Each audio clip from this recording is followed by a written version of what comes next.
ಅದು ಊಟ, ಇದು ಪಾಠ. ನಿಮಗೆ ನೀತಿಯ ಪಾಠ ಹೇಳುವುದಕ್ಕೆ ನಮ್ಮಲ್ಲಿ ಅಣ್ಣ ಇದ್ದಾರೆ. ಇಲ್ಲಿ ನೋಡ, ಭಯಂಕರ ಮೂಸಣ್ಣ ಮರ. ಯಾರಿಗೆ ಹೇಳುವುದು ನೀನು? ನಮ್ಮ ಅಣ್ಣನಿಗೆ. ಅದಲ್ಲ, ಭಾವನೆ ತಕೊಂಡಿದ್ದು. ಇತ್ತೀಚೆಗೆ ಹಾಗೆ ಸ್ವಲ್ಪ ಭಾವನೆ ಕಡಿಮೆ ಆಗಿದೆ, ಸ್ವಲ್ಪ ತಕೊಳ್ಳಿ ತಕೊಳ್ಳಿ ಅಂತ ಹೇಳಿದ್ರೆ ಅಂತ ತಕೊಳ್ತಾ ಇದ್ದಾರೆ. ಮಾಡಬೇಡಿ, ಸುದ್ದಿಗೆಲ್ಲ ಬರಬೇಡಿ. ನಾವು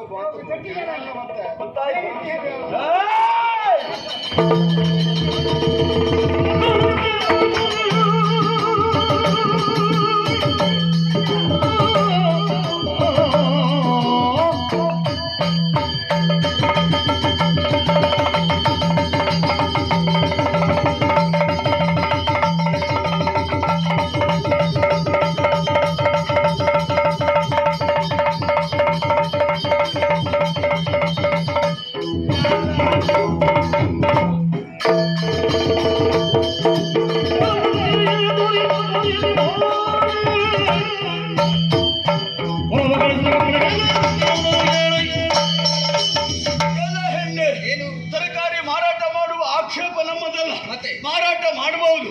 ಮಾಡುವ ಮುಂಚಿತವಾಗಿ ಮೊದಲು ಮಾಡಬೇಕಾದ್ದೇನು? ಇಲ್ಲಿ ನೀವು ಕೊಡಬೇಕಾದ ಕಾಣಿಕೆಯನ್ನು ಕೊಟ್ಟು ಮುಂದೆ ಹೋಗ್ಬೇಕು. ಅದನ್ನು ಬಿಟ್ಟು ಸುಮ್ಕ ಕೊಡದೆ ನೀವು ಹೋಗ್ತಾ ಇದ್ದೀರಲ್ಲ. ಕಾಣಿಕೆ ದೇವಸ್ಥಾನಕ್ಕೆ ಹಾಕ್ತಾ ಇದ್ರು. ದೇವಸ್ಥಾನಕ್ಕೆ ಹಾಕುದು ಆ ಕಾಣಿಕೆ ಬೇರೆ, ಮತ್ತೆ ನಮ್ಮ ಮನೆಗೆ ಕೊಡುದು ಮತ್ತೊಂದು. ಸುಮ್ಮನೆ ನೀವು ಹೋಗುದಕ್ಕಿಲ್ಲ. ಅದನ್ನು ಬಿಟ್ಟು ವ್ಯವಹರಿಸ್ತೀರಂತಾರೆ. ಏನು ಹೊಸ ಕ್ರಮ? ಹೊಸ ಕ್ರಮ. ಹೌದು, ಎಂತ ಕೊಡುದು? ಕಾಣಿಕೆಯನ್ನು ಒಡೆಯನು ಸನ್ನಿಧಿಗೆ ಹಾಕ.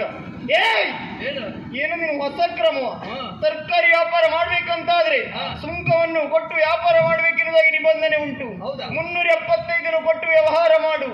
ಸಮಸ್ಯೆ ಆದ್ರೆ 380 ಕೊಟ್ಟು ಸ್ವೀಕರಿಸು. ಇಲ್ಲೊಂದು ತೆಗಿತೇನೆ ನನಗೆ. ಸುಂಕ ಕೊಡುವುದಿಲ್ಲ. ಸುಂಕ ಸಂಘದಲ್ಲಿ ಹಾಕ್ತೇನೆ ನೋಡಲು. ಪಾಪಿ ಮನೆ ಹಾಳಾಗಿದೆ. ಅಣ್ಣ ಏನಾಯ್ತು? ಸುಂಕ ಕೊಡುವುದಿಲ್ವಾ? ಕಾಣಿಕೆನೂ ಕೊಡುವುದಿಲ್ಲ.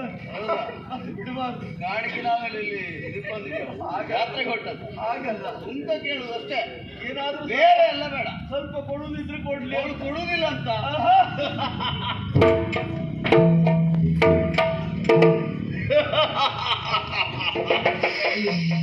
ಚಂದ್ರ ಮತನ ಚಂದ್ರ ವಿಧಿಸಿದ ಹೊಸ ನಿಯಮ.